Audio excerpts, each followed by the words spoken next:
Hi guys, কেমন আছো সবাই? আশা করি সবাই ভালো আছো। আলহামদুলিল্লাহ আমি অনেক ভালো আছি। আজ তোমাদের মাঝে তোমাতে পূর্ণতা পার্ট 2 নিয়ে এসেছি। তাহলে বেশি কথা না বলে গল্প শুরু করা যাক।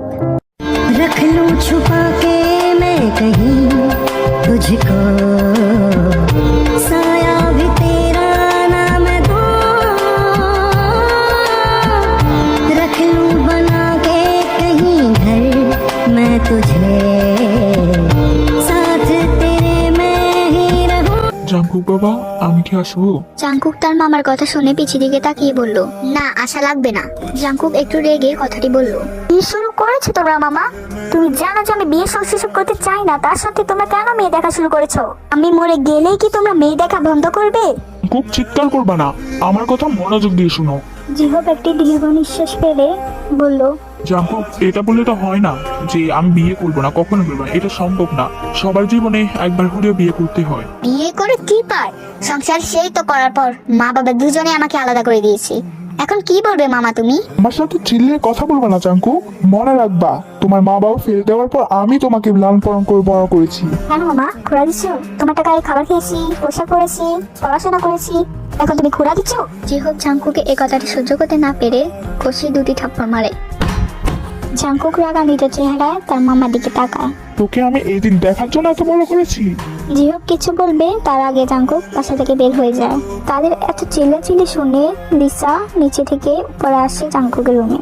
পর উঠতে দেখতে পায় জাংকুক অনেক রাগান্বিত ভাবে বাসা থেকে বের হয়ে যাচ্ছে। লিসা জাংকুকের রুমে দেখতে পায় জিহব তার চুলগুলো চেপে ধরে বসে আছে। আয় জিহব, কি হয়েছে? তুই জাঙ্কুক কি বলেছিস? এত রেগে কেন বের হয়েছে? তারপর জিহব লিসাকে সবগুলো ঘটনা খুলে বলে। আচ্ছা, তাহলে এই ব্যাপার। তারপর লিসা জিহবের পাশে বসে। তারা দুজন 5 মিনিট নীরবতা পালন করে লিসা বলল, আমার মাথায় একটা ভালো বুদ্ধি এসেছে, শুনবি জিহব? আমি কি বা বলবো? কি মাথায় এসেছে বলো? কানটা সামনে আন, আমি বলতেছি। তারপর মা ছেলে দুজন একটা বড় প্ল্যান বানায়। তা নয় আমরা পরে জানবো। আমরা না হয় তাদের খুশুর মুসুর না শুনে নায়িকার পরিচয়টা জেনে আসি। নায়িকা কিম তেইয়াং, কলেজের প্রথম বর্ষের ছাত্রী, বয়স 18 কাছাকাছি। মা বাবার একমাত্র মেয়ে হওয়ার কারণে যত্নের কোনো অভাব নেই তেইয়াংয়ের।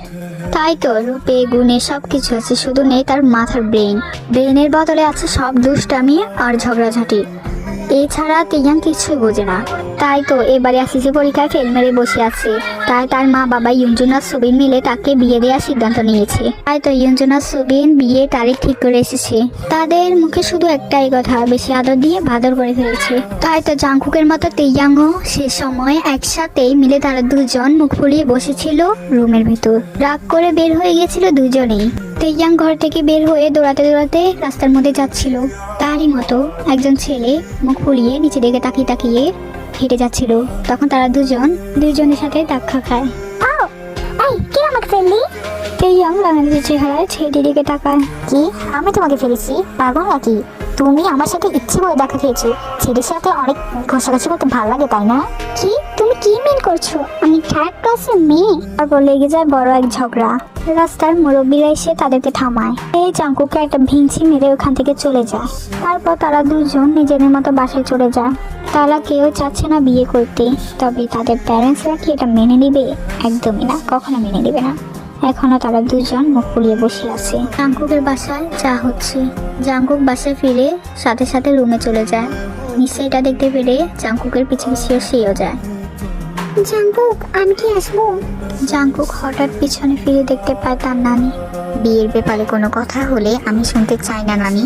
হালকা লেগে কথাটি বলল জাংকুক। লিসা কিছু না বলে তার নানি ভাইয়ের পাশে গিয়ে বসলো। জাংকুকে পিঠে হাত দিয়ে বলল, নানু ভাই, আমার উপর কি রাগ করে আসো? জাংকুক কোনো কথা বলল না। আচ্ছা, আর বিয়ের কথা বলবো না। কাল রাত থেকে কিছু খাওনি। আসো নানু ভাই, খেয়ে নিবি। তোমাকে এভাবে দেখতে একদম ভালো লাগে না।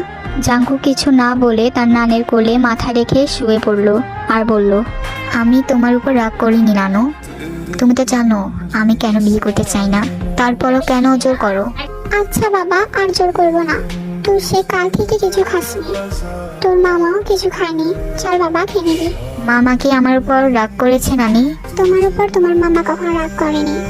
এই যে কালকে তুমি না খেয়ে চলে এলে, তাই একটু অভিমান করেছে হয়তো।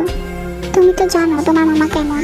তারপর জাঙ্কুক নিচে গিয়ে খেতে চলে যায় আর জাইহোপের কাছে গিয়ে তাকে জড়িয়ে ধরে, আর এতেই তার অভিমান সব শেষ হয়ে যায়। তারা সবাই ডিনার করে ঘুমাতে চলে যায়। জাঙ্কুক ঘুমানোর পর লিসা নানি জিহোপের ঘরে যায়। কেন গিয়েছে চলো দেখে আসি। জিহোপ দরজা খুল, আস্তে করে দরজা পাড়ি দিয়ে বলল। জিহোপ দরজা খুলে, কি হলো মা, এত রাতে কিছু কি হলো? শুধু কিছু না অনেক কিছু। রুমে ঢুকতে ঢুকতে এই কথাটি বলল। কি হয়েছে সেটা তো বলবে।